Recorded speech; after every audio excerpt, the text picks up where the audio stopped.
Hi hello ನಮಸ್ತೆ ಎಲ್ಲರಿಗೂ inform media ಜಗತ್ತು ಚಾನಲಿನ ಮತ್ತೊಂದು ವಿಡಿಯೋಗೆ ಸುಸ್ವಾಗತ. ಸ್ನೇಹಿತರೆ, ಎಲ್ಲರೂ ಹೇಗಿದ್ದೀರಾ? ಎಲ್ಲರೂ ಚೆನ್ನಾಗಿದ್ದೀರಾ ಅಂದ್ಕೊಂಡಿದ್ದೀನಿ. ನಾನು ಕೂಡ ತುಂಬಾ ಚೆನ್ನಾಗಿದ್ದೀನಿ. ಎಲ್ಲರೂ ಚೆನ್ನಾಗಿದ್ದೀರಾ ಅಂದ್ಕೊಂಡು ಭಾವಿಸ್ಕೊಂಡು ಇವತ್ತಿನ ಒಂದು ವಿಡಿಯೋನ ಶುರು ಮಾಡಿಬಿಡೋಣ. ಇವತ್ತಿನ ಒಂದು ವಿಡಿಯೋದಲ್ಲಿ ಮೇಷರಾಶಿಯವರಿಗೆ ಫೆಬ್ರವರಿ 25ರಿಂದ ಸಾಕಷ್ಟು ಬದಲಾವಣೆ ಅಂತಲೇ ಹೇಳಬಹುದು. ಯಾಕಂದರೆ ಸ್ನೇಹಿತರೆ, ಗ್ರಹಗಳ ಸಂಚಾರ ಫೆಬ್ರವರಿ 17ನೇ ತಾರೀಕು ಸೂರ್ಯಗ್ರಹಣ ಮತ್ತು ಅಮಾವಾಸ್ಯೆ ಮುಗಿದ ನಂತರ ಫೆಬ್ರವರಿ ತಿಂಗಳಲ್ಲಿ ಸಾಕಷ್ಟು ಬದಲಾವಣೆಯನ್ನು ನೋಡಲಿದ್ದೀರಿ ಮೇಷರಾಶಿಯವರು. ಅದು ನಿಮ್ಮ ವ್ಯಾಪಾರದಲ್ಲಾಗಬಹುದು, ವ್ಯವಹಾರದಲ್ಲಾಗ್ಬೋದು, ವೃತ್ತಿ ಜೀವನದಲ್ಲಾಗ್ಬೋದು, ಉದ್ಯೋಗದಲ್ಲಾಗ್ಬೋದು. ಒಟ್ಟಾರೆಯಾಗಿ ಏನೆಲ್ಲ ಬದಲಾವಣೆಯನ್ನು ನೋಡಲಿದ್ದೀರಿ, ಯಾವುದರ ಬಗ್ಗೆ ಮುನ್ನೆಚ್ಚರಿಕೆಗಳನ್ನು ಗಳಿಸಬೇಕು, ಏನೆಲ್ಲ ಅದೃಷ್ಟದ ಫಲಗಳನ್ನು ಗಳಿಸಲಿದ್ದೀರಿ ಅನ್ನೋದನ್ನ ಒಟ್ಟಾರೆಯಾಗಿ ತಿಳಿಸ್ಕೊಡ್ತಾ ಹೋಗ್ತೀನಿ. ಇದನ್ನೆಲ್ಲ ಕಂಪ್ಲೀಟಾಗಿ ತಿಳ್ಕೋಬೇಕು ಅಂದರೆ ಎಲ್ಲೂ ಕೂಡ ವಿಡಿಯೋನ ಸ್ಕಿಪ್ ಮಾಡಬಾರ್ದು.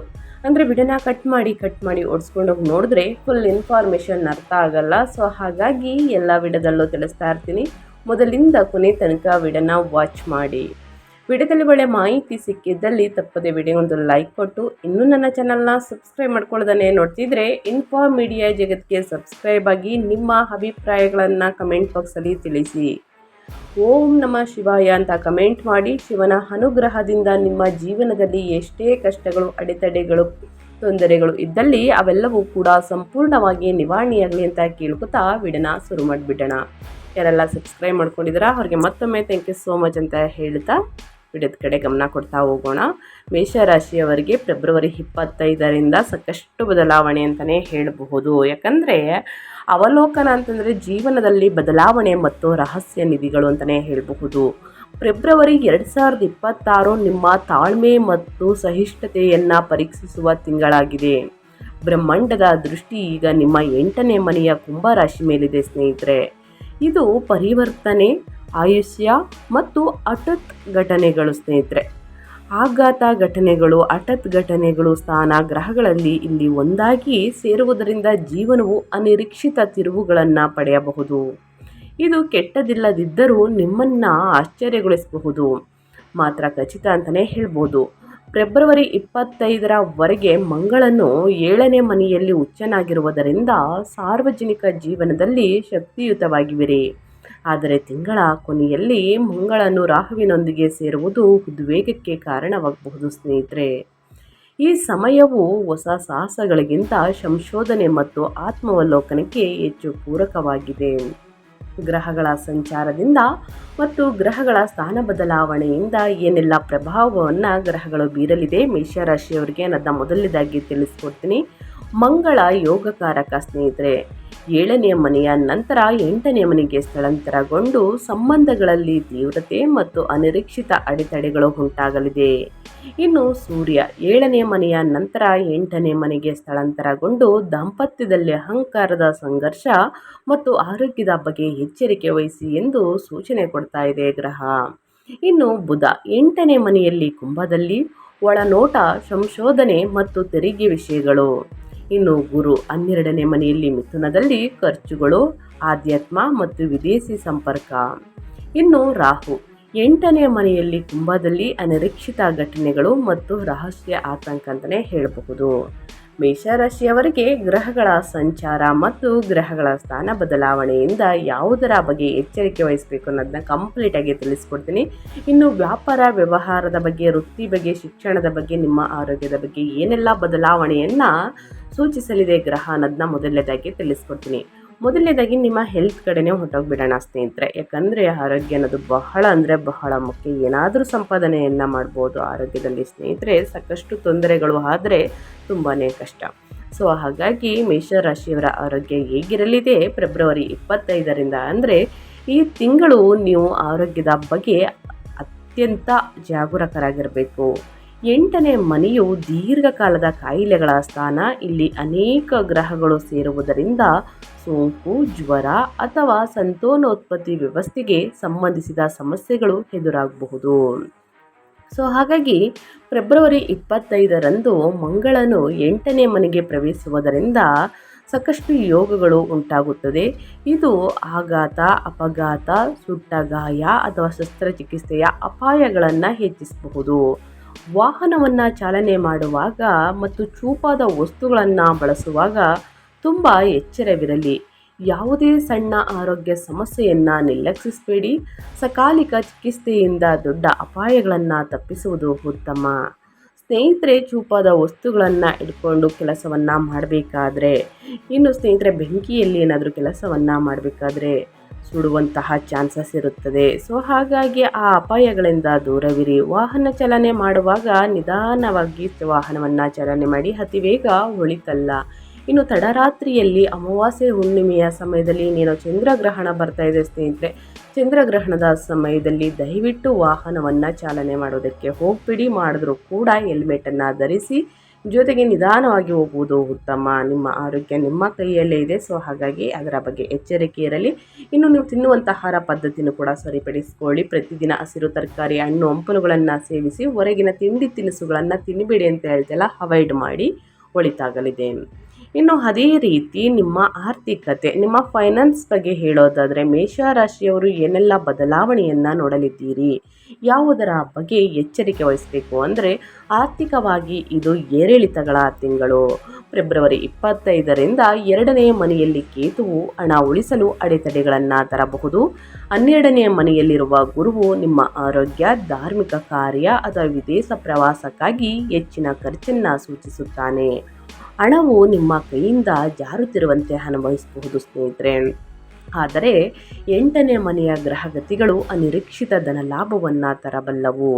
ವಿಮೆಯ ಹಣ, ಪಿತ್ರಾರ್ಜಿತ ಆಸ್ತಿ ಅಥವಾ ಹಳೆಯ ಪಾಲಿಸಿಗಳು ಮುಕ್ತಾಯದ ಮೂಲಕ ಹಣ ಬರುವಂತಹ ಸಾಧ್ಯತೆ ಇದೆ. ಮೇಷರಾಶಿಯವರಿಗೆ ಷೇರು ಮಾರುಕಟ್ಟೆಯಲ್ಲಿ ಹೂಡಿಕೆಯನ್ನು ಮಾಡುವಾಗ ಎಚ್ಚರವಿರಲಿ. ವಿಶೇಷವಾಗಿ ಮಂಗಳ ಮತ್ತು ರಾಹು ಸೇರಿದಾಗ ದುಡುಕಿನಿಂದ ಹಣ ಕಳೆದುಕೊಳ್ಳುವಂತಹ ಸಾಧ್ಯತೆ ಇದೆ. ಯಾರನ್ನೂ ಕೂಡ ಈ ಸಮಯದಲ್ಲಿ ಕುರುಡರಾಗಿ ನಂಬೇಡಿ ಸ್ನೇಹಿತರೆ. ತಕ್ಷಣ ನಂಬಿಡ್ತೀರಾ. ಅದು ಫ್ಯಾಮಿಲಿಯಲ್ಲಾಗಲಿ ಹೊರಗಿನವರಾಗಲಿ ಸ್ನೇಹಿತರೆ, ನಿಮ್ಮ ಸ್ನೇಹಿತರಲ್ಲಾಗಲಿ ದುಡುಕಿನ ನಿರ್ಧಾರಗಳನ್ನು ತೆಗೆದುಕೊಳ್ಬೇಡಿ. ಹಣಕಾಸಿನ ವಿಚಾರದಲ್ಲಿ ಬಹಳಷ್ಟು ಎಚ್ಚರಿಕೆ ವಹಿಸಿ. ಇನ್ನು ಬೆಲೆ ಬಾಳುವಂತಹ ವಸ್ತುಗಳನ್ನು ಖರೀದಿ ಮಾಡಬೇಕು ಅನ್ನೋ ಕನಸು ನನಸಾಗಲಿದೆ. ಒಂದಷ್ಟು ಸೇವಿಂಗ್ಸ್ ಇಟ್ಕೊಳ್ಳೋದು ಬಹಳ ಮುಖ್ಯ ಸ್ನೇಹಿತರೆ. ಸ್ವಲ್ಪ ಉಳಿತಾಯವನ್ನು ಮಾಡಿ. ಅನಗತ್ಯ ಖರ್ಚುಗಳಿಂದ ದೂರವಿರಿ. ನಿಮಗೆ ಪ್ರಾಬ್ಲಮ್ ಬಂದಾಗ ಯಾರೂ ಕೂಡ ಕೈ ಜೋಡಿಸುವುದಿಲ್ಲ. ಸೊ ಹಾಗಾಗಿ ನಿಮ್ಮ ಬಗ್ಗೆ ನೀವೇ ಒಂದು ಎಚ್ಚರಿಕೆಯಿಂದ ಹಣವನ್ನು ಉಳಿತಾಯ ಮಾಡ್ಕೊಳ್ಳೋದು ಬಹಳ ಅಂದರೆ ಬಹಳ ಮುಖ್ಯ. ಇನ್ನು ವ್ಯಾಪಾರ ವ್ಯವಹಾರದ ಬಗ್ಗೆ, ವೃತ್ತಿ ಬಗ್ಗೆ ಮೇಷರಾಶಿಯವರ ಜೀವನ ಹೇಗಿರಲಿದೆ ಮುಂದಿನ ದಿನಗಳಲ್ಲಿ ಅಂದರೆ, ಫೆಬ್ರವರಿ 25ರ ನಂತರ ಸ್ನೇಹಿತರೆ ಕೊನೆಯ ವಾರಗಳು ವ್ಯಾವಹಾರಿಕ ಪೂರಕವಾಗಿದೆ ಅಂತಲೇ ಹೇಳಬಹುದು. 7ನೇ ಮನೆಯ ಉಚ್ಚ ಮಂಗಳನು ಒಪ್ಪಂದ ಮತ್ತು ಮಾತುಕತೆಗಳಲ್ಲಿ ನಿಮಗೆ ಹೆಚ್ಚಿನ ಬಲ ನೀಡುತ್ತಾನೆ. ಪಾಲುದಾರಿಕೆ ವ್ಯವಹಾರದಲ್ಲಿ ಇರುವವರು ವೇಗವಾಗಿ ಬೆಳೆಯಲಿದ್ದೀರಿ. ಆದರೆ 7ನೇ ಮನೆಯಲ್ಲಿ ಸೂರ್ಯನು ಇರುವುದರಿಂದ ಪಾಲುದಾರರೊಂದಿಗೆ ಅಥವಾ ಗ್ರಾಹಕರೊಂದಿಗೆ ಅಹಂಕಾರದ ಸಂಘರ್ಷವಾಗದಂತೆ ನೋಡಿಕೊಳ್ಳಿ, ಒಳಿತಾಗಲಿದೆ. ಇನ್ನು ಗ್ರಹಗಳು 8ನೇ ಮನೆಗೆ ಸ್ಥಳಾಂತರಗೊಳ್ಳುತ್ತಿದ್ದಂತೆ ಕೆಲಸದ ವಾತಾವರಣವು ನಿಮಗೆ ಸ್ವಲ್ಪ ಕಠಿಣವಾಗಬಹುದು. ಕಚೇರಿಯಲ್ಲಿ ರಾಜಕೀಯ ಅಥವಾ ಗುಪ್ತ ವಿರೋಧಗಳು ಎದುರಾಗಬಹುದು. ಅಲ್ಲೇ ಗುಸುಗುಸು ಗಾಸಿಪ್ ಜಾಸ್ತಿ ಆಗ್ಬೋದು ಸ್ನೇಹಿತರೆ. ನಿಮ್ಮ ಜೊತೆಗೆ ಚೆನ್ನಾಗಿರ್ತಾರೆ, ಅಲ್ಲಿ ಒಂದು ಪಿತೂರಿ ಹೂಡ್ತಾರೆ ಸ್ನೇಹಿತರೆ. ಸೊ ಅವರ ಬಗ್ಗೆ ಎಚ್ಚರಿಕೆ ವಹಿಸಿ. ಇನ್ನು ವಿರೋಧಿಗಳು ಎದುರಾಗ್ಬೋದು. ಅಂದುಕೊಂಡ ಕೆಲಸಗಳು ಸಮಯಕ್ಕೆ ಸರಿಯಾಗಿ ಪೂರ್ಣಗೊಳ್ಳದಿರಬಹುದು ಸ್ನೇಹಿತರೆ. ಸೊ ಹಾಗಾಗಿ ಸಂಶೋಧನೆ, ವಿಮೆ, ಆಡಿಟಿಂಗ್ ಅಥವಾ ಜ್ಯೋತಿಷ್ಯದಂತಹ ಗುಪ್ತ ವಿದ್ಯೆಗಳ ಕ್ಷೇತ್ರದಲ್ಲಿ ಇದ್ದವರಿಗೆ ಸ್ನೇಹಿತರೆ ಇದು ಅದ್ಭುತ ಅಂದರೆ ಅದ್ಭುತ ಸಮಯ. ರಹಸ್ಯ ಮಾಹಿತಿಯನ್ನು ಹೊರತೆಗೆಯುವ ಕೆಲಸದಲ್ಲಿ ನೀವು ಯಶಸ್ವಿಯಾಗಲಿದ್ದೀರಿ. ಸೊ ಹಾಗಾಗಿ ಸ್ನೇಹಿತರೆ ಸ್ವಲ್ಪ ಎಚ್ಚರಿಕೆ ಇರಲಿ. ವ್ಯಾಪಾರ ವ್ಯವಹಾರದ ಸ್ಥಳದಲ್ಲೂ ಕೂಡ ಸ್ನೇಹಿತರೆ ವಿರೋಧಿಗಳು ಎದುರಾಗಲಿದ್ದಾರೆ. ಯಾರನ್ನೂ ಕೂಡ ಕುರುಡರಾಗಿ ನಂಬೇಡಿ. ಈ ವಿಷಯದಲ್ಲಿ ಬಹಳಷ್ಟು ಎಚ್ಚರಿಕೆ ವಹಿಸುವುದು ಉತ್ತಮ. ಇನ್ನು ನಿಮ್ಮ ಫ್ಯಾಮಿಲಿ ಬಗ್ಗೆ ಹೇಳೋದಾದರೆ, ಫ್ಯಾಮಿಲಿ ಅಂದರೆ ಪ್ರೇಮ ಜೀವನ, ವೈವಾಹಿಕ ಜೀವನ, ನಿಮ್ಮ ಕುಟುಂಬದ ಬಗ್ಗೆ ಹೇಳೋದಾದರೆ ಏನೆಲ್ಲ ಬದಲಾವಣೆಯನ್ನು ನೋಡಲಿದ್ದೀರಿ, ಯಾವುದರ ಬಗ್ಗೆ ಎಚ್ಚರಿಕೆ ವಹಿಸಬೇಕು ಅಂದರೆ, ಗ್ರಹಗಳು 8ನೇ ಮನೆಗೆ ಸರಿದಂತೆ ಅತ್ತೆ ಮಾವನ ಮನೆಯವರೊಂದಿಗೆ ಸಣ್ಣ ಪುಟ್ಟ ವಿವಾದಗಳು ಉಂಟಾಗಬಹುದು. ಜಂಟಿ ಆಸ್ತಿಯ ಬಗ್ಗೆ ಚರ್ಚೆಗಳು ನಡೆಯಬಹುದು. ಈ ಕಠಿಣ ಸಮಯದಲ್ಲಿ ನೀವು ಸಂಗಾತಿಗೆ ಬೆಂಬಲವಾಗಿ ನಿಂತರೆ ನಿಮ್ಮ ನಡುವಿನ ಬಂಧವು ಮತ್ತಷ್ಟು ಗಟ್ಟಿಯಾಗುತ್ತದೆ. 2ನೇ ಮನೆಯ ಕೇತುವಿನ ಪ್ರಭಾವದಿಂದ ಮಾತು ಕಠಿಣವಾಗದಂತೆ ನೋಡಿಕೊಳ್ಳಿ. ಸಿಟ್ಟಿನಲ್ಲಿ ಆಡಿದ ಮಾತುಗಳು ಸಂಬಂಧವನ್ನು ಹಾಳು ಮಾಡಬಹುದು ಸ್ನೇಹಿತರೆ. ಸೊ ಹಾಗಾಗಿ ತುಡುಕಿನ ಮಾತು ಒಳಿತಲ್ಲ. ನಿಮ್ಮ ವೈವಾಹಿಕ ಜೀವನದಲ್ಲಾಗ್ಬೋದು, ಪ್ರೇಮ ಜೀವನದಲ್ಲಾಗ್ಬೋದು, ಕುಟುಂಬದಲ್ಲಾಗಬಹುದು. ಒಂದು ಬಾರಿ ಆಡಿದ ಮಾತು ಸ್ನೇಹಿತರೆ ಮತ್ತೆ ಬದಲಾಯಿಸುವುದಕ್ಕೆ ಆಗುವುದಿಲ್ಲ. ಅದರಿಂದ ಮನಸ್ತಾಪಗಳು ಹೆಚ್ಚಾಗಲಿದೆ. ಏನೇ ಪ್ರಾಬ್ಲಮ್ ಬಂದರೂ ಹಿರಿಯರನ್ನು ಕೂರಿಸಿ ಬಗೆಹರಿಸ್ಕೊಳ್ಳಿ. ವೈವಾಹಿಕ ಜೀವನದಲ್ಲಾಗಬಹುದು. ಸಣ್ಣ ಪುಟ್ಟ ವಿಷಯವನ್ನು ದೊಡ್ಡದಾಗಿ ಮಾಡೋದಕ್ಕೆ ಹೋಗಬೇಡಿ. ಸಂಬಂಧಗಳಲ್ಲಿ ತೀವ್ರತೆ ಇರುತ್ತದೆ. ಫೆಬ್ರವರಿ ಮಧ್ಯದಿಂದ ಸ್ನೇಹಿತರೆ 7ನೇ ಮನೆಯಲ್ಲಿರೋ ಉಚ್ಚ ಮಂಗಳ ಮತ್ತು ಸೂರ್ಯ ದಾಂಪತ್ಯದಲ್ಲಿ ಅತಿಯಾದ ಉದ್ವೇಗ ತರಬಹುದು. ಸಂಗಾತಿಯ ವರ್ತನೆ ಆಕ್ರಮಣಕಾರಿಯಾಗಿರಬಹುದು. ಸಾಮರಸ್ಯ ಕಾಪಾಡಲು ನಿಮ್ಮ ಅಹಂಕಾರವನ್ನು ಬದಿಗಿಡುವುದು ಅನಿವಾರ್ಯ. ಅಹಮನ್ನದ ಸ್ವಲ್ಪ ಕಡಿಮೆ ಮಾಡ್ಕೊಳ್ಳಿ. ಕೋಪತಾಪವನ್ನು ಕಡಿಮೆ ಮಾಡ್ಕೊಳ್ಳಿ ಸ್ನೇಹಿತರೆ. ಕೋಪ ತುಂಬಾ ಕೆಡಿಸ್ತದೆ. ಫ್ಯಾಮಿಲಿಯಲ್ಲಾಗಲಿ, ವೈವಾಹಿಕ ಜೀವನದಲ್ಲಾಗಲಿ, ನಿಮ್ಮ ಪ್ರೇಮ ಜೀವನದಲ್ಲಾಗಲಿ ತುಂಬಾ ಹಾಳಾಗ್ತದೆ ಫ್ಯಾಮಿಲಿ. ಸೊ ಹಾಗಾಗಿ ಸ್ನೇಹಿತರೆ ಮನಸ್ತಾಪಗಳನ್ನೆಲ್ಲ ಬದಿಗಿಟ್ಟು ಚೆನ್ನಾಗಿ ಸಾಮರಸ್ಯದಿಂದ ಮಾತನಾಡುವುದು, ಒಟ್ಟಿಗೆ ಇರುವುದು ಬಹಳ ಮುಖ್ಯ. ಏನೇ ಪ್ರಾಬ್ಲಮ್ ಬಂದರೂ ಅಲ್ಲೇ ಕೂತು ಮಾತನಾಡಿ ಬಗೆಹರಿಸ್ಕೊಳ್ಳಿ. ಒಂದು ಶುಭ ಕಾರ್ಯ ಇರಲಿದೆ. ಸಂತಾನ ಭಾಗ್ಯ ಅಂದರೆ ತುಂಬ ವರ್ಷದಿಂದ ಮಕ್ಕಳಾಗಿಲ್ಲ ಅನ್ನೋರಿಗೊಂದು ಶುಭ ವಾರ್ತೆ ಸಿಗಲಿದೆ. ಚಿಕ್ಕ ವ್ಯಕ್ತಿ ಆಗಮನ ಅಂತಲೇ ಹೇಳಬಹುದು. ಇದರ ಜೊತೆಗೆ ಕಂಕಣ ಭಾಗ್ಯ ಇದೆ ಸ್ನೇಹಿತರೆ. ಮದುವೆ ಪ್ರಸ್ತಾಪಗಳು ನಡೆಯಲಿದೆ ಅಂತಲೇ ಹೇಳ್ಬೋದು ಮೇಷರಾಶಿಯವರಿಗೆ. ಸೊ ಹಾಗಾಗಿ ಸಾಕಷ್ಟು ಅದೃಷ್ಟವನ್ನು ಕೂಡ ನೋಡಲಿದ್ದೀರಿ. ಇನ್ನು ಶಿಕ್ಷಣದ ಬಗ್ಗೆ ಹೇಳೋದಾದರೆ ಮೇಷರಾಶಿಯ ವಿದ್ಯಾರ್ಥಿಗಳು ಏನೆಲ್ಲ ಫಲಿತಾಂಶವನ್ನು ನೋಡಲಿದ್ದೀರಿ, ಯಾವುದರ ಬಗ್ಗೆ ಎಚ್ಚರಿಕೆ ವಹಿಸಬೇಕು ಅಂದರೆ, ವಿದ್ಯಾರ್ಥಿಗಳಿಗೆ ಈ ತಿಂಗಳು ಆಳವಾದ ಏಕಾಗ್ರತೆಯನ್ನು ಬಯಸುತ್ತದೆ.